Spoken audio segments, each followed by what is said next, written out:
Hello friends, VAG ऑडिओजमध्ये मी वैशाली तुमचं स्वागत करते आहे. चला सुरुवात करूया ट्रू ब्युटी ऑफ लव्ह भाग 101. मीराने आज जाऊन डायनिंग आवरलं आणि किचनही साफ केलं आणि तोपर्यंत कॉफी तयार झाली म्हणताना ती घेऊन बाहेर आली.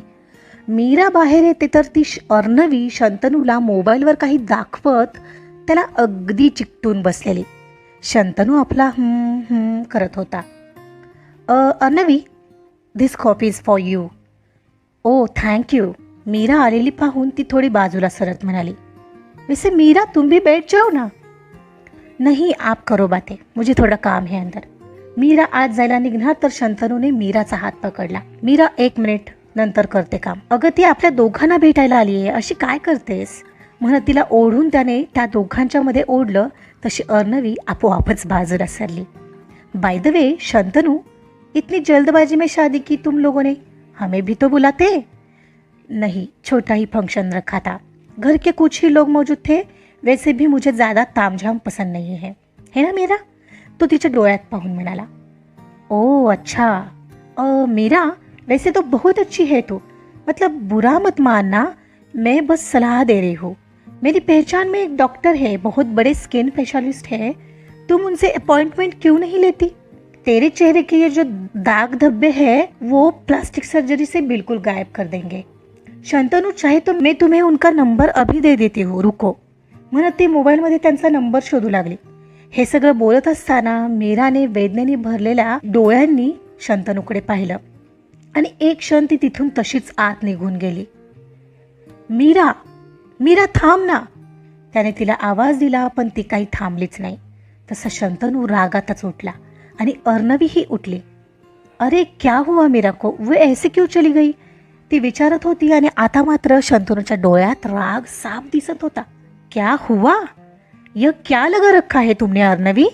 मैं तुम्हारा लिहाज रख रहा हूँ पर तुम हो कि सर पर बैठ रही हो. देख रहा हूँ जब से आई हो अपमान पे अपमान किए जा रही हो मीरा का. मुझे तुम्हारी यह बात बिल्कुल पसंद नहीं आई है. नहीं तो शंतनू, मुझे लगा कि क्या लगा तुम्हें, हमने कभी भी तुम्हें आकर पूछा क्या किसी चीज़ के बारे में, या किसी डॉक्टर का नंबर तुमसे मांगा, फिर क्यों कर रही हो यह सब. मैं आखिरी बार बोलता हूँ, अगर फिर कभी मीरा के साथ इस तरह की बदतमीजी की तो मेरे जैसा कोई बुरा नहीं होगा. मैं तो बस अपनेपन से सलाह दे रही थी शंतनू, तुम इतना क्यों गुस्सा हो रहे हो. क्योंकि नहीं चाहिए तुम्हारी कोई सलाह. मीरा जो है जैसी है मेरा प्यार है. मेहमान बनकर आई हो तो मेहमानों की तरह अपनी यह कॉफ़ी पी लो और निकल जाओ यहाँ से. सॉरी शंतनू, पर तुम इस तरह से मुझे बेइज्जत नहीं कर सकते, समझे ना. देखना बहुत बुरा रहेगा तुम्हारे लिए, फिर तो तुम अभी के अभी ही निकल जाओ. देखना बहुत पछताओगे तुम शंतनू. और अब तो तुम सच्चाई सुन ही लो. तुम दोनों किसी भी एंगल से कपल नहीं लगते, खास करके जब मैंने उसको आज देखा मेकअप बिना. तुमसे वो किसी तरह का मेल ही नहीं खाती, इसीलिए 4 बातें बताने जा रही थी. पर ठीक है, निकल जाओ अभी के अभी. तो हाथाने इशारा करत म्हणाला. हाँ जा रही हूँ. तुम्हें समझ तब आएगा जब दुनिया के सामने ये बातें आएगी कि एक हैंडसम उभरता सिंगर ने किसी मीरा नाम के गंदी सी दिखने वाली लड़की से शादी की है. और एक बात, जिस लड़की के लिए इतना घमंड कर रहे हो ना, देखना एक दिन तुम उसे खुद ब खुद छोड़ दोगे. प्यार अंधा होता है और ये 4 दिन की खुमारी उतर जाएगी ना, तब पता चलेगा तुम्हें. Get out. तो आता आणखीनच चिडला. तिचा हात पकडला आणि तिला सरळ घराबाहेर ढकललं आणि त्याने आपटूनच दार लावलं. आणि आता मात्र तिच्या या शब्दांनी त्यालाच कटघरात उभा केल्यासारखं वाटलं. क्षणभर काही वर्षांपासून घर सोडून जाणारी आई त्याला आठवली आणि तो ते सगळं आठवून अस्वस्थ झाला. आई बाबांना सोडून गेली तसं आपण मीराला सोडू. ती अर्णवी असं काही बोलली ते मनाला लागलेलंच त्याच्या. मी माझ्या आईसारखं मीरासोबत वागेन हे या जन्मात तरी शक्य नाही. मनाशीच म्हणत तो पटकन मीराला पाहायला किचनमध्ये आला, पण ती तिथं नव्हती. मग तो बेडरूममध्ये धावला. वर येऊन पाहतो तर ती गॅलरीमध्ये उभी होती. ए Meera, Meera, Meera, I am sorry यार म्हणत तो तिच्या जवळ येत तिला स्वतःकडे वळवून त्याने पटकन तिला मिठीत घेतलं. मीरा, तू तिच्याकडे लक्ष देऊ नकोस, मी इथून पुढे तिच्यासोबत कामच नाही करणार. तुझी शपथ. मूर्ख मुलगी, काय माहीत काय समजते स्वतःला. होपलेस कुठली. तिला घट्ट मिठीत घेऊन तो बोलत होता, पण तिच्यात कसलीच हालचाल नाही की साधा मुसमुसण्याचा आवाज नाही. त्याने तिला बाजूला केलं आणि तिला पाहू लागला. मीरा, अगं काहीतरी बोल. पाहतो तर तिचा निरागस चेहरा अगदीच मलूल झालेला आणि तिच्या रडून लाल झालेल्या डोळ्यांच्या कडातून पाणी खाली ओघळण्यासाठी येऊन पुन्हा ठेपलेलं. ए मीरा, मीरा, ए यार मीरा, तू तिच्याकडे अजिबात लक्ष देणार नाहीस. तिच्या बोलण्याचा विचार तर बिलकुल करणार नाहीस. मी काही बोललोय तुला? तो तिचे डोळे पुसत म्हणाला. पण त्याचे तिने डोळे पुसताच ती रिती जागा पुन्हा अश्रूंनी भरत होती आणि ते पाहून त्याच्या मनात अस्वस्थता भरत होती. मीरा, इकडं ये, इथे बस, म्हणत तो तिला बेडकडे घेऊन आला. तिला बेडवर बसवलं आणि तिच्या जवळ बसला. तिचा चेहरा ओंजळीत पकडला. तुझ्या डोळ्यात मला पाणी नकोय हा Meera. I am telling you, ते मला सहन नाही होणार. तिच्या डोळ्यात पाहून तो म्हणत होता. तसं तिचे हात त्याच्या गळ्याच्या दिशेने झेपावले आणि ती त्याला बिलगली. काहीच क्षण असे गेले असतील. तो तिला शांत आणि नॉर्मल करण्यासाठी कधी पाठीवरून तर कधी तिच्या डोक्यावरून हात फिरवत होता. मग एक क्षणाला तीच बाजूला झाली. शंतनू, एक विचारू? बोल ना. मी अशी दिसते ह्याचा कधी तुला कंटाळा आला तर? वेडीस का ग मीरा? मुळात असं कधी होणार नाही मीरा. कारण तुला माहीत नाही, कदाचित जास्त सुंदर असणाऱ्या व्यक्तींवर माझा विश्वास नाही आहे. म्हणून तू आहेस तशी आवडतेस मला. माझी आई सुंदर होते दिसायला, पण तिनं काय केलं पाहिलंच ना. मी तुला आयुष्याचा साथीदार म्हणून पाहतो, टाइमपास किंवा मजामस्ती म्हणून नाही. जिच्याशी मी लग्न केलं ती माझी आयुष्याची जीवनसाथी आहे आणि हा साथीदार आयुष्यभर साथ देणारा हवा की नको? शंतनूचं उत्तर मीराचं समाधान नक्कीच करून गेलेलं. तिनं फक्त होकारार्थी मान हलवली. आणि कोण म्हणतो तू सुंदर नाहीस? कधी माझ्या नजरेतून बघ. सुंदरता ओतप्रोत भरली आहे तुझ्यात.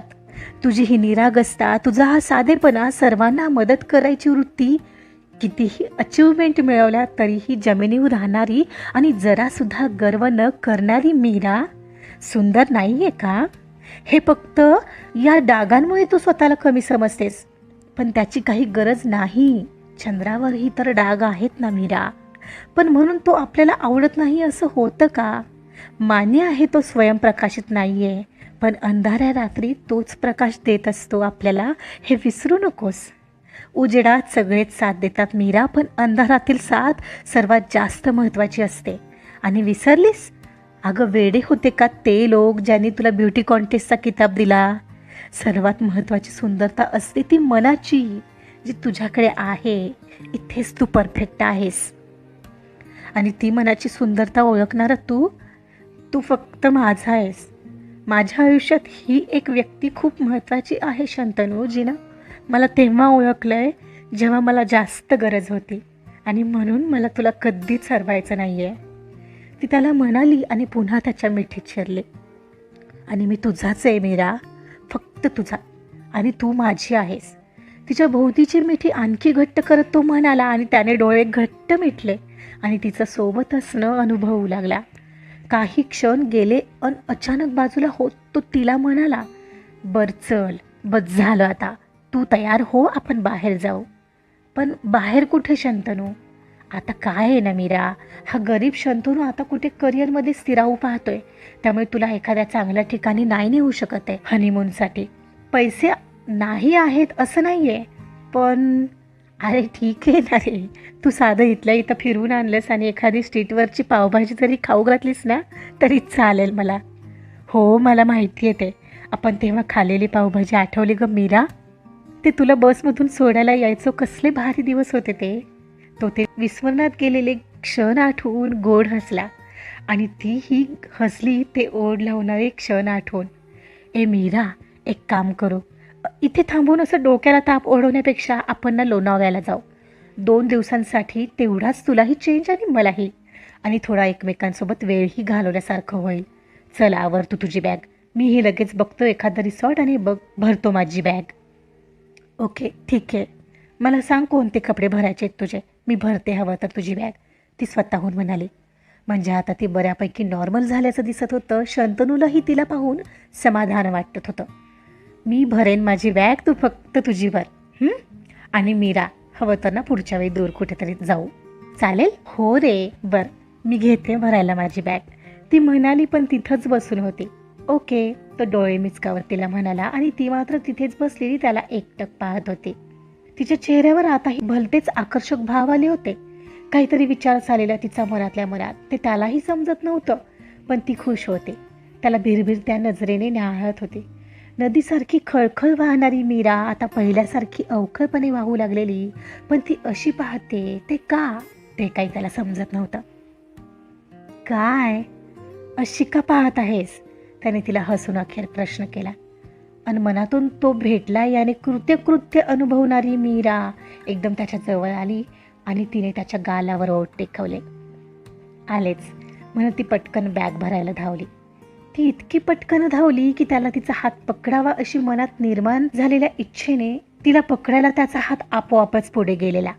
पण त्याच्या हाताला ती काही लागलीच नाही. पण तरीही त्याच्या गालात गोड स्मित मात्र समाधानासह रुळलेलं. आजचा पार्ट इथंच संपलाय. शंतनू आणि मीरामधले गोड क्षण आवडतायत ना? तर कथा ऐकत राहा ट्रू ब्युटी ऑफ लव्ह. आणखी अशाच क्षणांना अनुभवण्यासाठी ऐकत राहा ट्रू ब्युटी ऑफ लव्ह. कथा आवडत असेल तर लाईक करा, सबस्क्राईब करा आणि शेअरसुद्धा करा. Thank you so much.